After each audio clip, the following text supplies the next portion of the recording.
Bren, ano yan, halo-halo. Oo. Ano na, one of each. Ayun na si King Kong, galit Ang to. sakit. Ayan na yung Oo, Sigma summer na kasi. pattern. Ay! Pinasok! Ayan na. Ayan It's na back. Ang kanyang batang kapatid. Wala akong pake sa Papunta ka back na, ko. papunta na rin ako. Sabi niya, James Pang sa akin yan. Leash mo ako. Ayun na, washing! Okay, sakit ang damage. That's the ejector pa. Hindi yata masusustain dito na revitalize. Habang ginamit ng Fernandez. Strike! James Banks with a kill. At doon na nabawi. Wala, hindi naman na, Battery. hindi na sinubok agad Oy! eh, Oy! pero tatama na naman. Tinamaan na nga si Kiki Dot at doon na nga matutuldukan sa kamay ni Kelra binuha. Lahat ng farm ng Joy. At bago pa makarating si James Banks ay nalinis na niya. Mukhang makakakuha pa nga ng gold craft doon, pero Kendra, 3v1. Oy! Oo, sinawi mo bigla. Tinatangin nila na sa amin. First kills nila para kay Kelra sa ilalim ng turret. Nabigyan na nga another ejector na naman Wow. para kay Brusco. Grabe naman talaga. Grabe. Nakikita Grabe, double kill boss. at dumating na ang ilang. Na yun. Grabe yun. Ang lala ng dodge, di ba? Ayan na naman. Okay, makakapag-dash away unbreakable para dito kay Kiki Dot. So, AP Brand kayo, dediretso na, pero nagamit na kayo Wow! revitalize AOG para dito sa Gatot. Pero si Kirk makako na Oh! Electrify Beast, Brusco is down, si Dirk kamunti ka na. Pero tutuloy pa rin, Kirk! pasok na. Washing! Naku! Washing! Double kill for King Kong! Inubos na. Hinugasan na ang lahat. Ngayon sa Lord ay mukhang kontrolado naman ng Onyx Philippines ang vicinity, pero si Chobsker, available ang Feather Air Strike pero hindi siya makakalapit ng bagya. Ano na naka Brusco, mabibigyan na. So, dediretso dito mga players sa AP Brand, pero Saman Force na ilatag na ni Kelra. Ayun, oh. Araw, tinamaan na, shoot ang pana. Pero si King Kong pa rin ang makakakuha ng Lord Kelra! AOG. Tinamaan na pero backdown pero unbreakable. It's gonna be a shutdown for Shizo at AP Brand. At mukhang sasayawin lamang ng Onyx Philippines ang Lord hanggat kinailangan ng dumepensa ng AP Bren. Oo, sobrang yung pag pumuputok dito, yung mga trap Yeah. from Super Prince, pag nakadikit, tinatamaan din. Oo. Di ba sasabog siya pag may tinamaan na yung diretsyo na. Speak of tinamaan na nga dito ng ejector. Hindi na pitatakas. Ata ito ng Onyx Philippines, 15 seconds para kay Kekidot. Brusco with a concealed play there!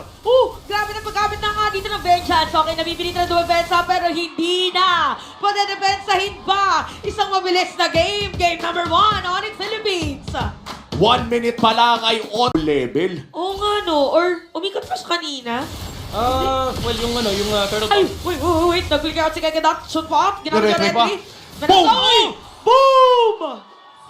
Grabe. First blood para dito kay Kirk na naka-beast mode on, tapos si Okay, Super Friends, dito ka muntikan na, flicker out, si Dera papasok na, si James Fox na dito na rin, matatamaan si King Kong, that's the kill para rin sa AP Bread, pero makukuha lang din naman si James Fox, nagkabalita na, Brusco nakakuha na rin, so 2 for 1 trade in favor of AP Bread. Yeah, medyo good trade pa. Napasobra ng konti. Kay Onyx Philippines, nalugi na sila sa trade na yon kanina, pero mukhang nakahanap pa ng bago Super Friends with the flicker play! Ay, grabe pala, kakaiba talaga yung combo na, at dahil dyan 1.6k, Ine-execute kagad nila yung next play. Kaya nabe-behind ng konti dito yung AP Bren kasi halos lahat ng play na nakita natin, terms ng Onyx Philippines. Brusco medyo nag-jump shot sa air. At uy, flicker play! Dalawang tinamaan doon na makapagpasok para dito kay Der, pero may bawi na yung tinamaan, may siba for kay Kedot. Si Brusco na pilitan dito na umalis din. So nakuha is si Der.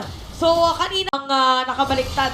Tsaka kahit dito sa team na to, si Shizu din talaga yung nagigisagot. Pero tingnan natin no, kung makakadepensa pa ba ang AP Bren. Brusco with a flicker, pero minions yung naitya! Sabi niya, i-clear nyo daw agad, i-clear nyo agad. Pero siya na-clear dito ng AP Bren. So -1 ngayon, pero nabaliktad agad. Si Keke Data, nakuha na rin. So yung Lord, nandito sa may middle lane, madadepensahan ngayon ng Bren. At hindi na ata makakapag-push pa doon sa may bandang itaas. Meron pa namang minion wave dito sa may bandang gitna. Pero hindi na ata ito ipipilit pa ng Onyx. Konting poke lamang. Gusto pa nila ng isang inhibitor turret at mabubuhay na nga si Keke Dot in 5 seconds.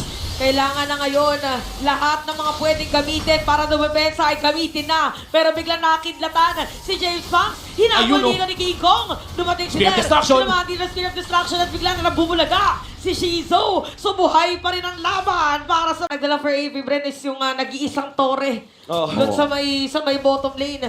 So parang pwede din ditong possibly ay mag-clear mo ng minion wave yung Onyx. Yep. Para meron silang winning lane. But we'll see. Kalahati na lang. Kekidot, Yung buhay ng Kekidot. Lord, Kekidot, sino magiging target? Makakapag-dash out na! Huli ng Frigid Glacier! Habang sinayawan, dito si Der. Sige Okay na. nakapatay!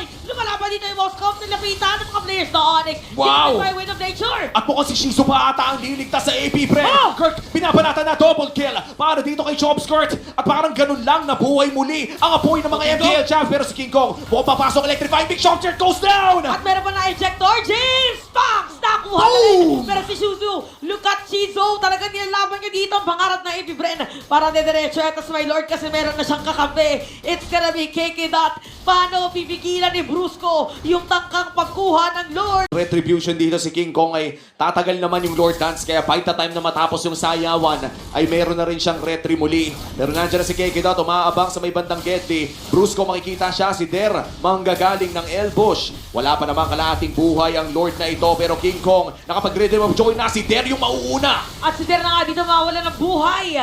Spear? So naman Spear of Destruction saan ma-activate yung Moskov. Biglang dumating doon sa may ilalim ng Lord. Yung Lord kanina napunta kay James Fox.